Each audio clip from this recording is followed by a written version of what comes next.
Hello again, everybody. I decided that I would do a Stitch with Me video and talk more about myself and maybe how I got these cute little dogs, my Stitchy pals. Right, guys? And this is usually how it goes whenever I stitch. I've got Cami right here, and Theo usually sits down here by my legs.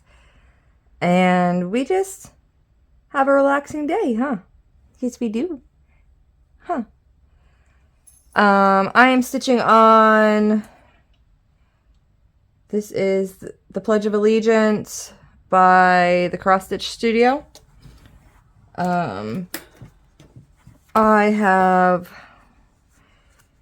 a project card that I track things on. I bought grab a pen.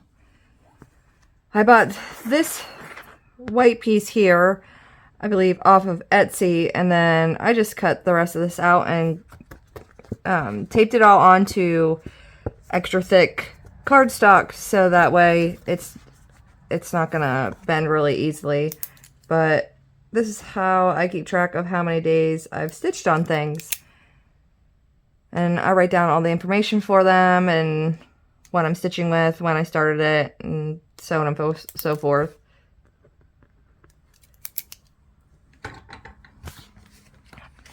I use a Lowry stand, and on my Lowry stand I have my needle threader and embroidery scissors edge attached with what are they called? Lord have mercy. They're meant for, like, you can attach like your badge to them. You have two different ways to attach a badge to them. Like, they're retractable lanyards. That's the name for them. So, and then I just attach them to my light that attaches to my Lowry stand, so that way they're always where they are. And then if I let it go, you probably hear it jingling, then they stay where I put them. I don't have to search for them all the time, because before I did that, I was looking all over the place for them, and it was driving me crazy. I also have next to me, I usually use Pattern Keeper, so I have a large tablet stand that's adjustable, so I can see what I'm working on, and it's up and out of the road, so I'm not too worried about where it's at. And that's that. So the story about our dogs and how we got them. Our family had been looking for a pet for a very long time, specifically a dog. We had a guinea pig. The guinea pig passed last year. But we had been, our children had been asking for a dog for a very long time. And we just hadn't found the one that would fit with our family. Because we own a giant house, I will admit that. However, it is a duplex. And we live in the back half, and then we rent out the front half. And it makes life a little easier with, living in your home, and then it's also giving you income while you're living in it. And so although it is a big house that we do own, we only live in half of it. So we needed a dog that wasn't huge and could comfortably fit inside of our house, that the dog wouldn't feel cramped and we wouldn't feel cramped. So we were looking and looking and looking, and my grandparent aunt had a Yorkies when I was growing up, Barney, BJ, and DJ, and I always liked Yorkies and thought they would be a pretty good fit after doing all the research about them, their energy level, things to make sure that they will not become bored, or, how much, typical space that the dog would need.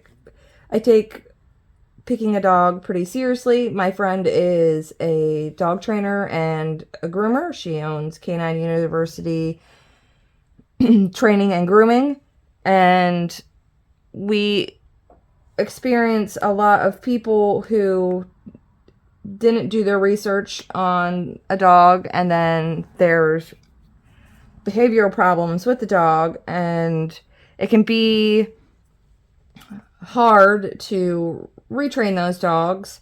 Not impossible, but harder to retrain those dogs, but not just the dogs, but also retrain their owners on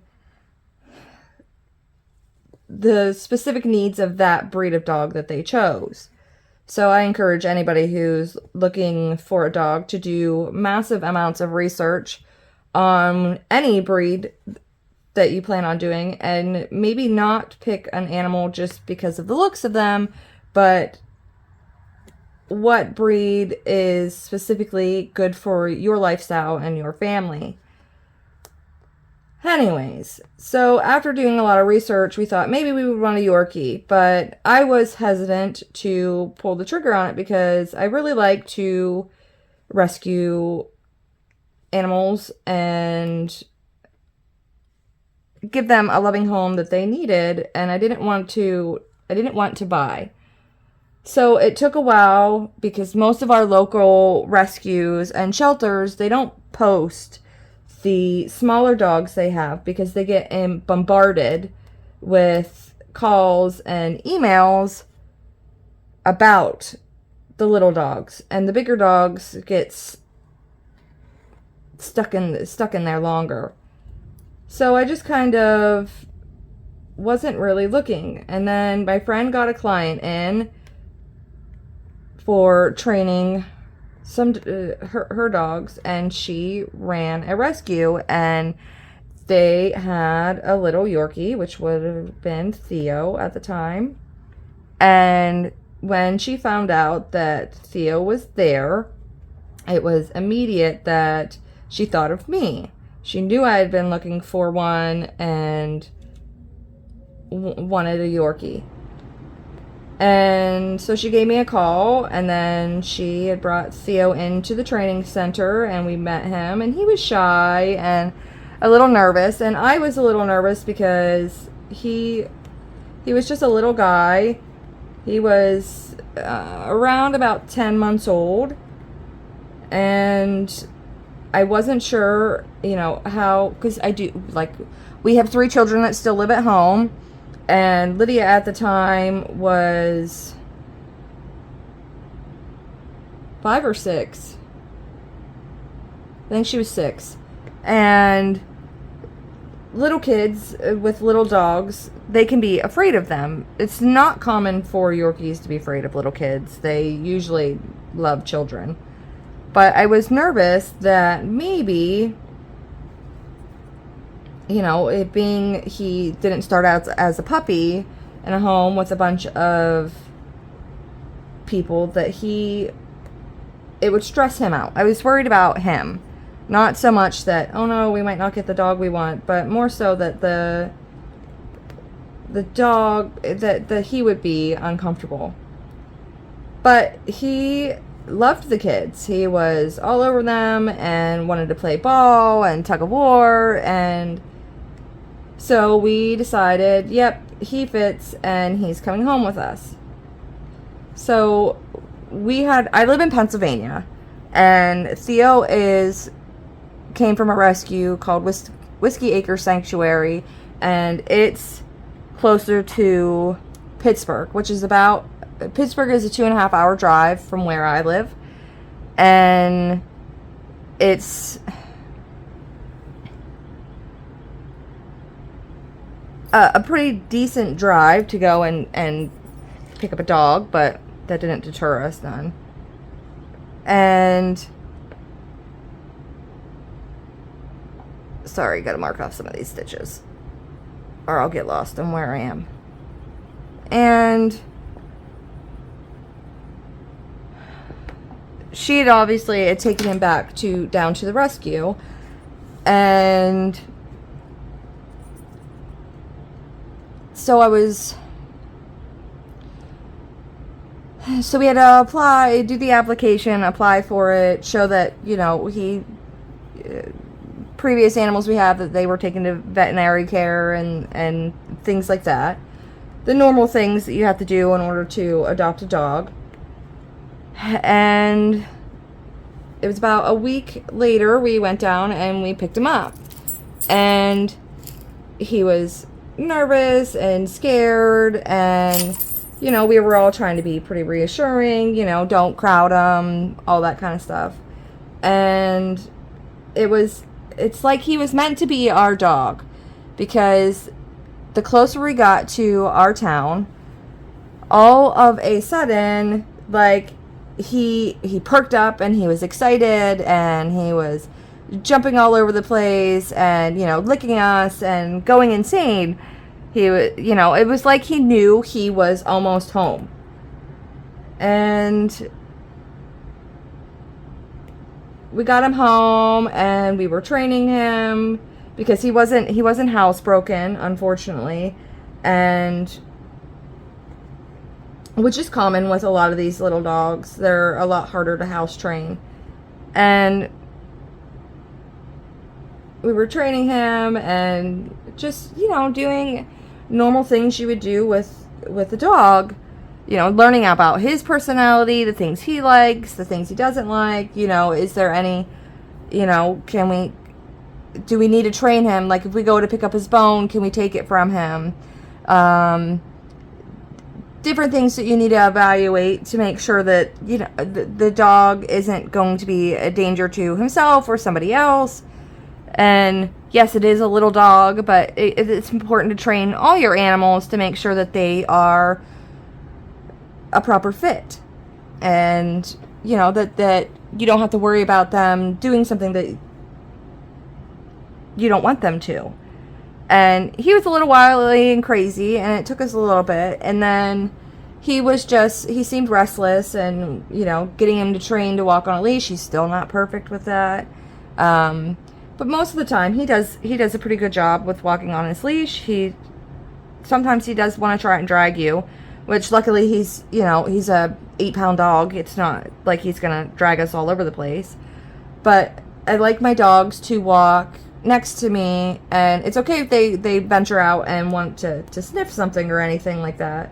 I just don't want them, especially because they're small, to walk too far out ahead of me, because they are little, and not everybody trains their animals, and some dogs don't like other dogs, and I don't want them to get attacked needlessly. So I like to keep them, pretty close to me, so that way if an emergency would arise and a dog starts to charge us, I can snatch them up pretty quickly and get them up off the ground and hopefully prevent, some sort of an attack. And then we had Theo for probably about 2 or 3 weeks, and he had met my sister's dog. She has a Shiba Inu, and another dog that's like, it's mixed with all kinds of things. I know it has beagle in it. There's a couple other things it's mixed with, but they're medium-sized dogs. They're much bigger than Theo was, but they're very kind and gentle dogs. And they had met and they had played a couple different times while my sister was going on vacation. So I ended up babysitting her 2 dogs for 2 weeks while she went on vacation to Tennessee. And Theo absolutely loved it. I mean, he was playing 24/7. He was going crazy. And he was the happiest little dude in the world. And then my sister came and picked up her 2 dogs. And Theo laid around and was sad and depressed. And Yorkies are known for being social dogs. They're not usually like they're not big on being the only dog in the house. It's like they do better in an environment where there's more than one. So my husband and I decided, okay, Theo needs a friend. And at that point in time, I didn't really care if it was, I didn't really care what kind of breed of dog it was, as long as it was a smaller dog, because Theo had been playing with, like I said, my sister's dogs, and it was funny because he's trying to play with these. I mean, they're like 3 times the size he is. So they're trying to play, and he's struggling to play with them. So my husband and I decided, okay, well, we just need to get another dog that's around his size. So he, they can play pretty good.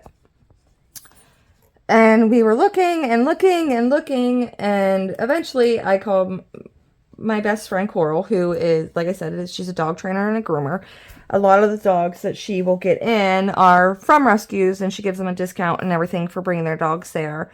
And not that the dogs have bad behaviors, but she takes the rescue dogs and does a lot of work with training them to get them so that way they can, I mean, if they're having a hard time adopting a dog because of certain behaviors, she'll take them in, train them, and do her best to essentially alleviate those problems. And oftentimes those dogs will get adopted pretty quickly because people find out, oh, they've had training. And with that training, she offers, I forget how many lessons it is afterwards, but essentially to like the new owners and stuff, they come up and she teaches them like, okay, this is how your dog has learned the commands. These are the things you need to do, and these are the things that you shouldn't do, to get to keep the training intact. And so she had reached out to a couple of the rescues and asked around to see, and she knew, like, I would absolutely love to have another Yorkie because they're, I know what I'm getting into in that area and stuff. So I keep my threads on flush drops, and these are not all the colors for this flag. This is just pretty much in this area that I'm working on. These are the colors that are in that area. So it makes it easier to find what I'm looking for. So anyways, she had reached out to a couple of the rescues that she had worked with, looking to see if she could find. And the first one she called was called Pets Comes First. And some of the rescues around here will refuse to let anybody with children adopt dogs. And that's heartbreaking because we have children, and our children have been raised very specifically, about a dog's body language and the proper way to treat a dog. And, they know the proper way to be around a dog. And not all kids are crazy and going to jump on and smack the dog and things like that. So anyways, she contacted Pets Comes First, and she said, hey, what little dogs do you guys have? And immediately the first one they said was, well, we just got in today from a puppy mill, a full-blooded Yorkie, there was a Pomeranian, there were a couple different breeds of little dogs that they got in. And she immediately told the Pets Come First owner, stop, I don't need to know anymore. The Yorkie is, I know exactly who will adopt the Yorkie, not a problem. So it's kind of like fate kind of like lined up for us because, I would have preferred another Yorkie because I knew what I was getting into and things like that. And Deb kind of explained, like, the dog is very shy and that she wouldn't be able to leave and go out until she was obviously spayed. And I was fine with that. And so Coral sent me pictures of Cami, and maybe I'll throw up some pictures because she was in some sad shape whenever we got her. And I don't know, something. They had called her at the rescue Camille, but it's kind of like Theo's actual name is Theodore, and Camille's actual, like Cami's actual name is Cami, but we call them Theo and Cami. It's just easier to call them that. And it's a little bit sharper on the tongue whenever, you need to call for them. It it's just not as big as, it's not as much as to say. So I got a hold of Deb at Pets Come First and asked, when can we come down and see her? And, I'll fill out the application and everything. That's not a problem. And explained that, just a month before, we were already approved for a dog from another rescue. And she was like, oh, great. Then, she could contact the other rescue too and get, all the other information, and it won't be hard for our vet to, they understand what we're doing, and they can easily, show proof that, we take care of our animals and things like that. So it didn't take long. So that Monday, Cami was brought into the rescue. And then Wednesday, she was spayed, and Deb was able to call us on Wednesday and let us know that, she was spayed and we could pick her up at any point in time that we wanted to.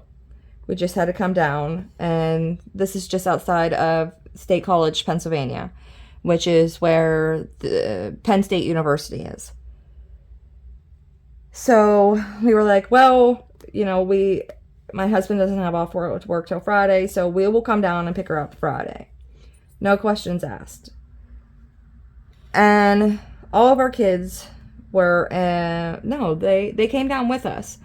And because this was in Theo, we got at the end of June 2021, and Cami we got in the end of July of 2021.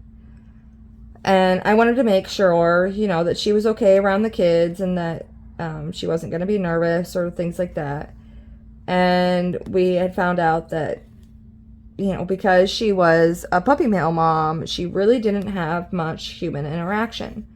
So it didn't matter who had her, but she would flatten out on the ground like a pancake. I mean, she was just as flat as possible, and she would shake like a little leaf. She was so terrified. And it took a little bit, but I got her to, she wouldn't come over to me, but, I could pet her and she wasn't shaking so bad. So we knew she was going to need a lot of training, and Pets Come First said, because she's going out so quickly, she wasn't able to be completely vet checked 100%. They were able to do, while she was getting spayed, they tested her for heartworms. There were a couple different things they tested her for, but she came up negative for all of that stuff. So it's like, oh, that's good. It wouldn't have mattered to me anyways. Theo is diagnosed as a diabetic in January of this year. So he requires a special diet and insulin. So it wasn't a big deal to me. Like if the dog needed extra things, it's fine. I can do it. And so we brought her home, and immediately I noticed that she was a puppy mill mom. She was literally kept in the smallest crate, didn't have human contact at all. And pretty much the only contact she had with a human was essentially to get food and water stuck in there, and to put a male dog in. She didn't show any signs of carrying any puppies, so we assume the reason why, because she was taken out and brought to the rescue at 3 years old. So we assumed that the reason why she was taken from the puppy mill and at such a young age of where they could still breed like crazy was the simple fact that, one, she was having too many health issues, and two, she wasn't carrying puppies. She wasn't becoming pregnant. So we got her back home here, and immediately after having her for about 24 hours, I noticed that she was trying to pee on the floor constantly. And not like a normal dog where, like when you're trying to house train a dog, it can be a pain in the butt. But she was excessive urinating, and anytime she would urinate, you'd get little dribbles out of her. So immediately I thought, okay, she probably has a urinary tract infection, and I needed to get her into the vet anyways, because I noticed that, she was missing a lot of fur in different places, and she just wasn't in. She was shaking her head a lot, which is signs of ear infections, and I knew that it was just another thing to bring up to the vet to have them checked out. So we had her, the soonest the vet could get us in was, I think it was about 4 days after we got her, because we got her on a Friday. The vets were closed Saturday and Sunday. I don't think it was that Monday. I'm pretty sure it was that Tuesday we were able to get her into the vet. And the vet usually needs a sample to confirm that it is, a urinary tract infection. But that morning, for some reason, I could not. Even just making sure that we have wood floors. So I made sure our floors were cleaned without a special kind of cleaner, just regular soap and water, get them cleaned up, and then, we could just suck up a sample off the floor, because she was such a traumatized dog that I didn't want to traumatize her more by, trying to hold her and hold a cup underneath her while she peed. So we could just use a syringe to suck up the urine off the floor, and they could test that. But she would not pee that morning. She just wasn't going, which I thought, okay, well, maybe I was wrong. And hopefully at the vet's office, maybe they can just, do something there, and we could still test her, because I was pretty sure she had a urinary tract infection. So we get her to the vet, and they get in, and I explained, we weren't able to get a urine sample and stuff, but, hopefully maybe we can get one while she was there, because she hadn't peed yet that morning, and she had drank a lot, and she had ate, and she was doing pretty good otherwise. And the vet came in, and she said, I'm so glad you guys brought her in at this point in time, because she is not in the greatest health. And she ended up having a skin infection, a bladder infection, and 2 ear infections in both ears. And she was put on certain stuff that was put into her ears. And her bladder infection was so bad that they were afraid that it might have turned into a kidney infection, because her bladder was so rock hard, and that she possibly might have to have surgery if the antibiotics didn't work, if things didn't start improving. I forget how many days it was now, but there were so many days after she was on the antibiotics that if she didn't start improving or showing signs of improvement from those antibiotics, specifically for her bladder infection, that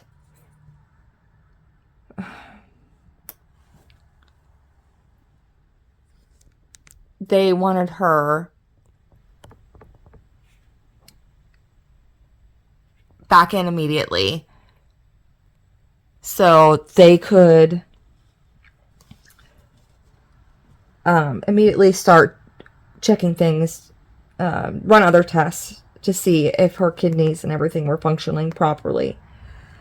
And thankfully for her, within those amount of days, everything started to improve.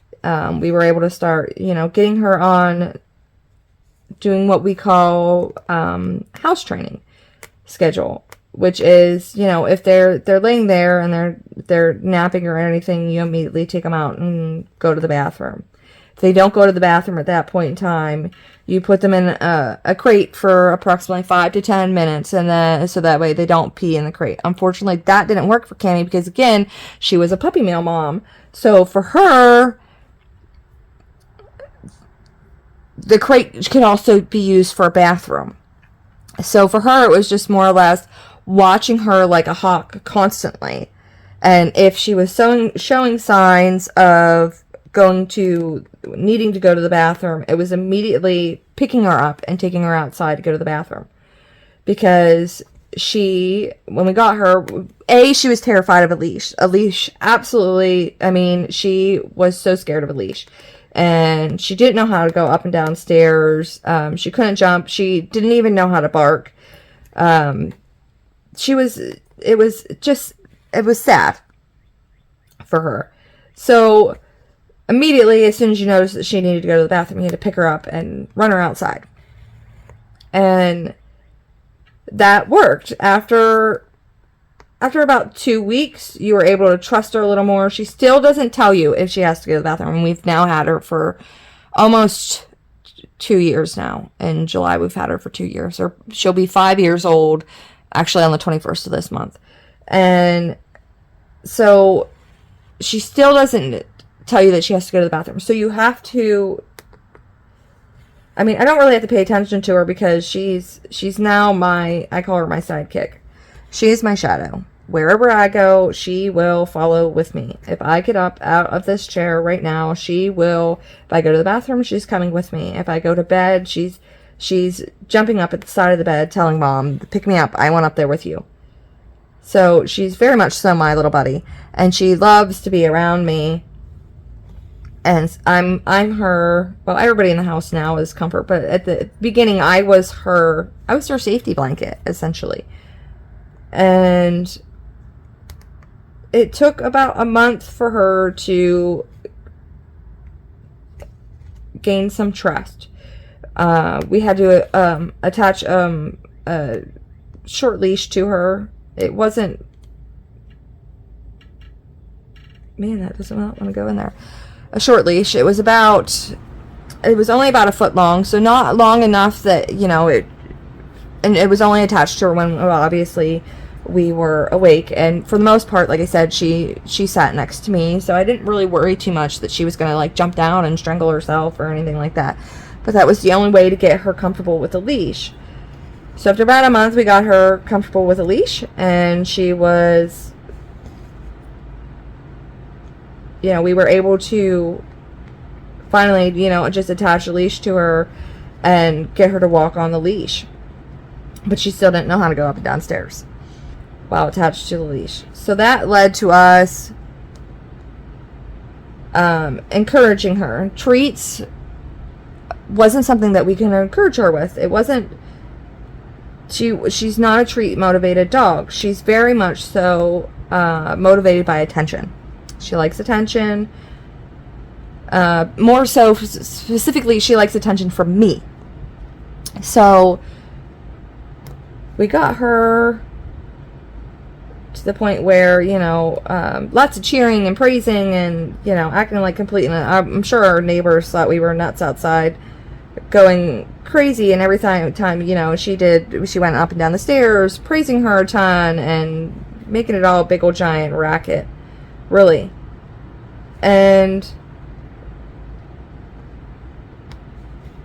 after a while, she got comfortable with that. And then we started taking her. We have a couple local stores here that will allow you to bring your pets in. Important to make sure that your stores allow your pets in. Please do not bring your pets into stores unless that store allows it. It's important with service dogs not to just bring your pets all over the place willy-nilly. Those service dogs are trained for a very important purpose. And so, I think I have a stitch somewhere here. No, I'm not. I'm good. So we started taking her out, essentially building her confidence, letting her know and building trust with her, with ourselves, that, we will never let anybody hurt her. It's okay. And just continually exposing her to things that she wasn't exposed to before. And like with her crate, getting her trained to not go to the bathroom in her crate. It's been a long process. We've had her for almost 2 years, and there's still things that we are working on her with, because it's a process. She is never going to be 100% a normal dog. She is always going to have certain quirks and quicks. You know, we're fine with that. And it's just building her up from the ground up. And she now no longer, you know, she actually runs to greet people now. She's super excited to greet people now. She barks. Her brother Theo has taught her bad habits of, you know, if a leaf shakes outside, she sometimes will bark with him. If anybody comes to that door, she's barking like a crazy person, just like her brother. I think Theo helped a lot because he taught her, like, she didn't know how to play with other dogs. And she still doesn't know how to initiate it right. Maybe if I can find one of my videos of her initiating playing, maybe I'll put it in here. Because she hops around. It almost looks like a little rabbit, like hopping. It's funny. And Theo has learned that means she wants to play with him. So he gets excited and he'll start to play with her that way. And it's really sweet to watch those, especially with her, that she's finally opening up and is able to play, because it's not something she did beforehand. So it's been a journey with her to get her to open up and just be a dog, and to trust us enough to know that we are not going to harm her. I mean, well, you saw in my first video, like, she's very much so like, give me the attention, love me. And it's really nice to see her open up and be that way, because you're finding out who Cami is. And it takes a lot of, it's not something that's simple. I mean, it's an absolute lovely, I mean, it's beautiful watching it happen, but a lot of people don't understand the amount of work it takes and time it takes. And getting a dog like her to open up and trust you and to build that bond, that they will finally open up and come out of their shell. And it takes a while for that to happen. So I love the experience that I've had with both of these dogs, because it was, like I said, Theo was just like the moment. I mean, we were literally probably about 5 blocks from our house, and it was just like he knew he was home. He was like the happiest little dude in the world, and he just immediately opened up, and it was amazing to see, because he knew he was home. And Cami, granted it took a little longer, but now you would never know the stuff that she had went through and how much hard work she's put in to overcome those fears of things. Because again, she was a 3-year-old dog when we got her. You know, she had experienced abuse for 3 years of her life, and dogs aren't here for a long amount of time. So that's like 3 years to us is a pretty significant amount. So for a dog, I can only imagine, like, that's all she knew was cruelty. And now to see her, you know, she's so gentle, except for when it comes to taking treats. She will take treats now. She doesn't mind getting a treat anymore. But, you know, in every aspect of her life, she is so gentle and so kind. And, you know, she doesn't know how to take a treat gently. She will chomp on your fingers if you're not careful. I mean, she's not trying to bite you or anything. She's just super excited. And we've had to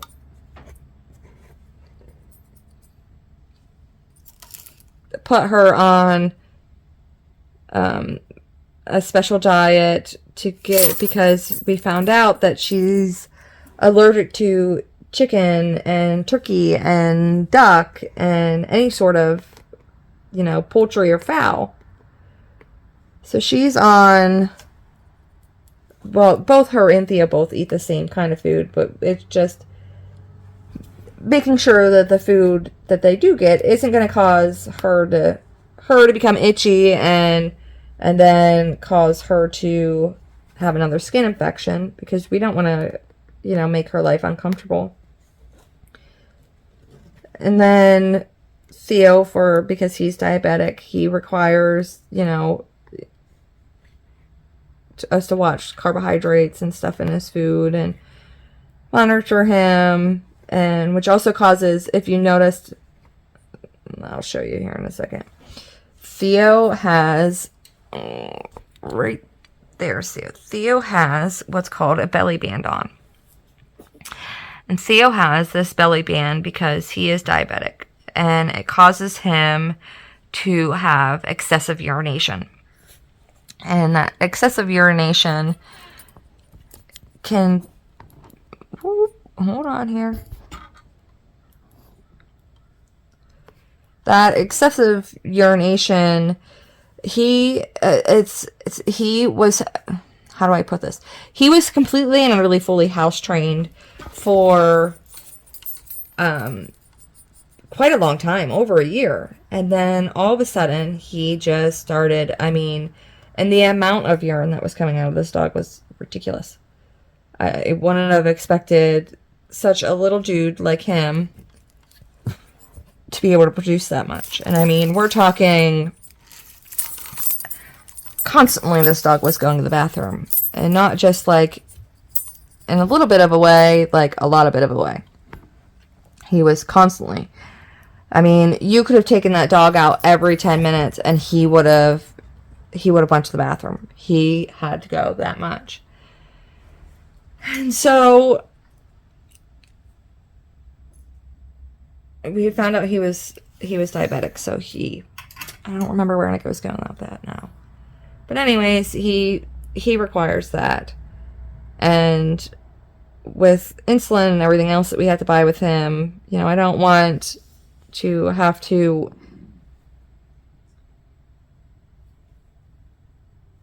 pay more and put a dog in pain just because I want to buy cheaper food or whatever.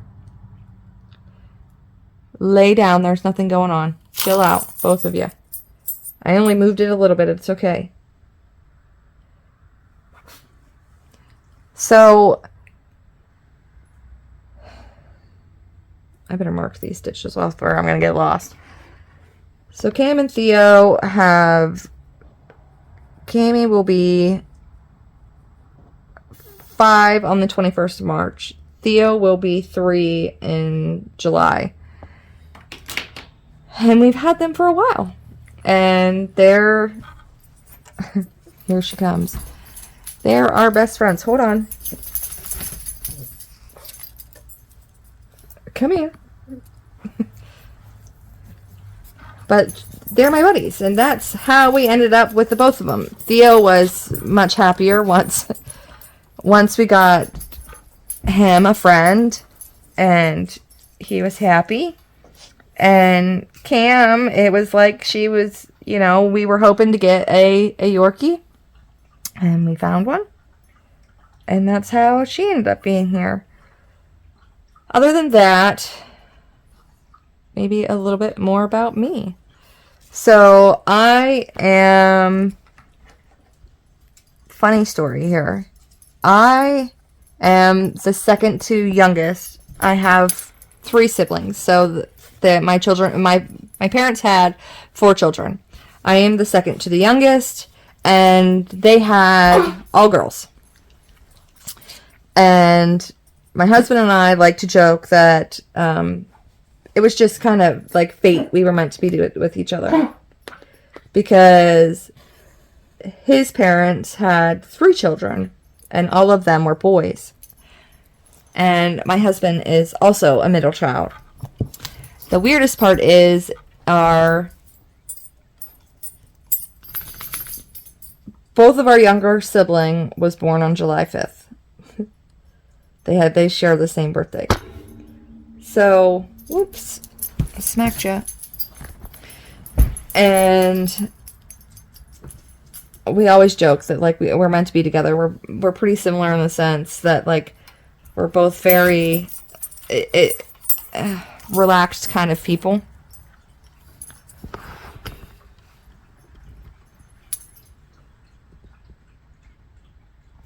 And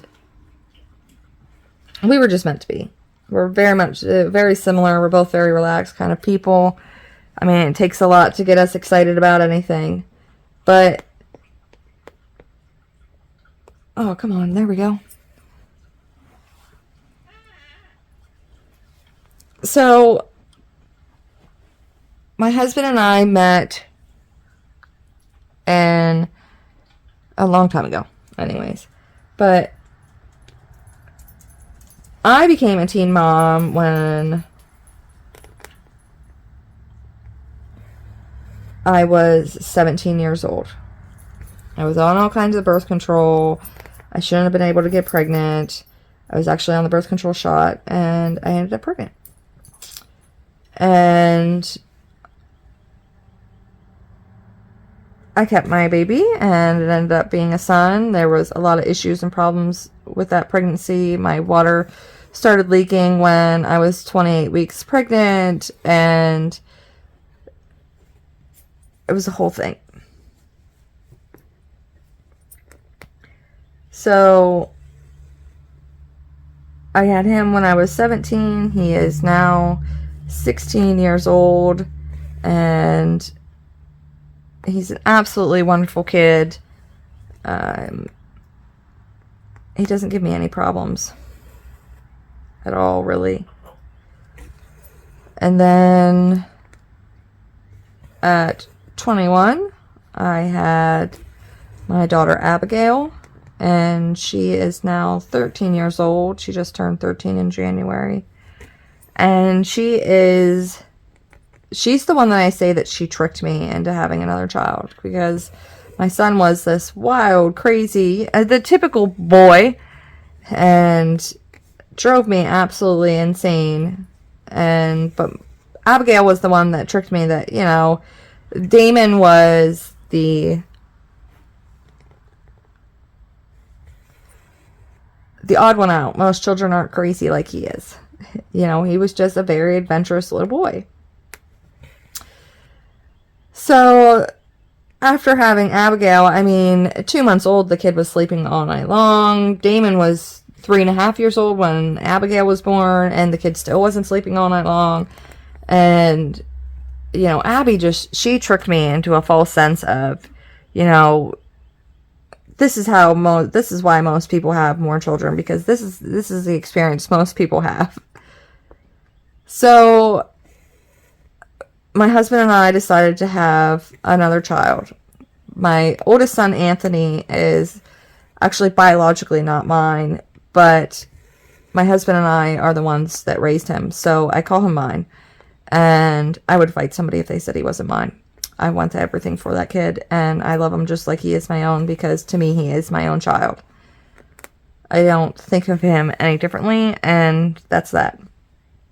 But anyways, so we already had 3 kids in the house. We had Anthony at the time. He was 16 years old. Damon at the time, he was 9. And Abigail at the time was 5. And we decided, let's have another one. Like, why not? Abigail had been bugging us like crazy. She really wanted a little sister. And, we explained to her 1,000,001 times, you're not guaranteed that it's going to be a little sister. It might be a little brother, and then you'd be surrounded by a bunch of brothers. But she was determined that it was going to be a girl, and she was right. Lydia came along, and it was a little girl. And Lydia is a cross between Abigail and Damon. Lydia she is my jibber jabber and my talker, and there are plenty of times where I put myself in timeout, and my husband laughs at me because he'll come home from work, especially during the summer times when all my children are home from school and everything else, and I'll just look at him and I'm like, I need to go in timeout. I need to go in timeout for 30 minutes, and I will be right back out. And he'll laugh, because he knows what I need 30 minutes. I don't want anybody to talk to me. I don't want anybody to bug me. I don't want the dogs near me. I just need that 30 minutes all to myself to collect myself and,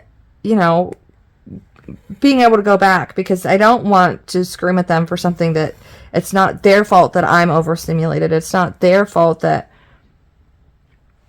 I just feel overwhelmed at that point, and I need a minute. So I will put myself in timeout, and everybody knows when mom goes in timeout, nobody's allowed to bug her. So that's what I do. I go in timeout, and I hide out. And a lot of times I'll hide out, and I will stitch for those few minutes and collect myself, and then get back out there and continue on with being a mom and getting stuff done. And I think it's important that parents learn that it's okay to take a break. It's okay to say that I am overstimulated and everything is irritating me and I just need a minute. Just like we're human, just like children, we get overstimulated and we need a minute to collect ourselves. I'm not perfect. There are times where, I don't realize that I need that minute quick enough. And sometimes I do get angry and, I'll yell, but I think it's important that I let my kids know that I'm sorry, that that's not appropriate and I shouldn't have felt like that, and that I just need a moment to collect myself. And if I can have a few minutes, I'll do better, that I'm not perfect. It's okay to not be perfect.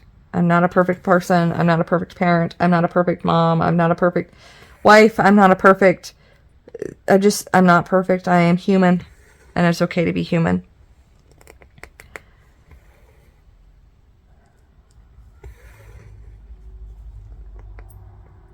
I don't know what it is about the sound of thread sliding through the fabric that it's just so relaxing.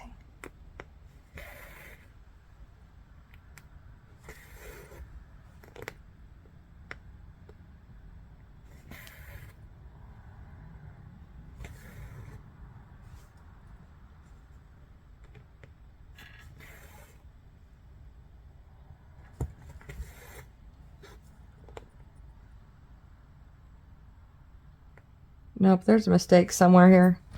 Darn it. I can see it. Somewhere isn't right.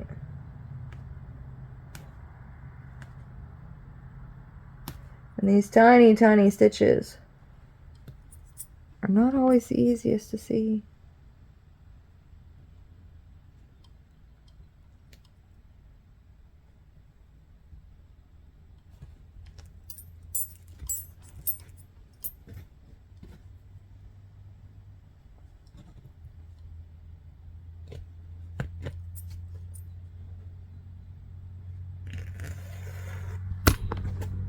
Woo!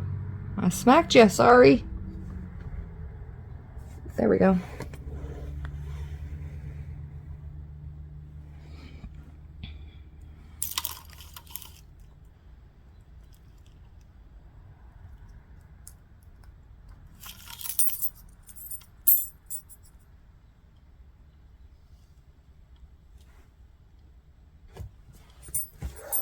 There we go. That is better.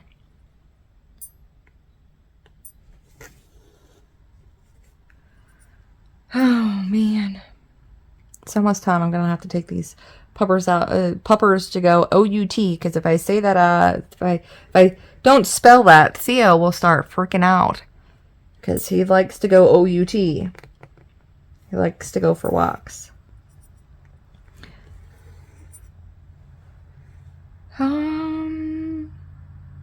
What else can I tell you guys? That was put in the wrong spot. That goes there.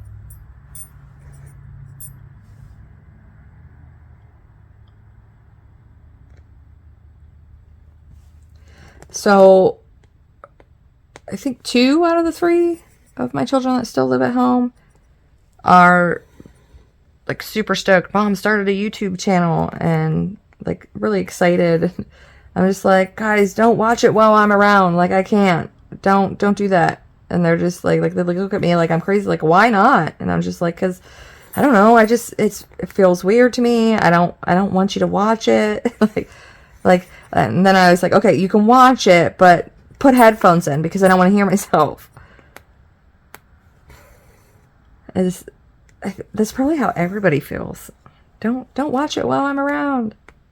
It's already bad enough whenever I have to edit these things to hear myself talk, and that's bad enough. Like, once it's up there, I don't want to hear it. But I think I've come up with a little bit of a plan. I think I'll do like 3 Stitch With Me videos a month. And then 1 week out of that month, I'll do like an update video of like the things that I've worked on this month and things like that.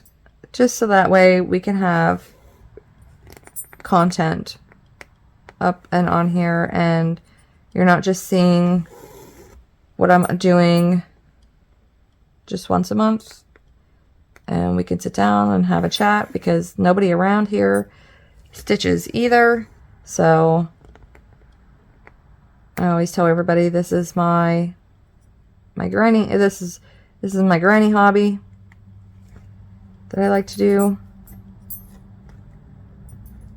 Nope, I don't want to pull you.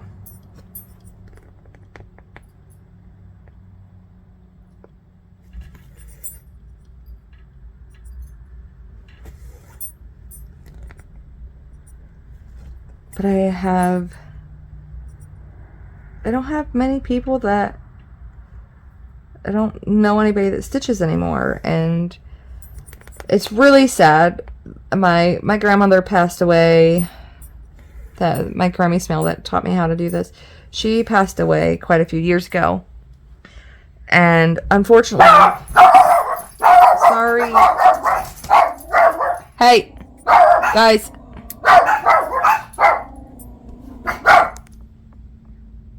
Anyways, you know what? I think I'll just cut it there because those guys are going to go nuts. Thanks for watching, guys. See you next time.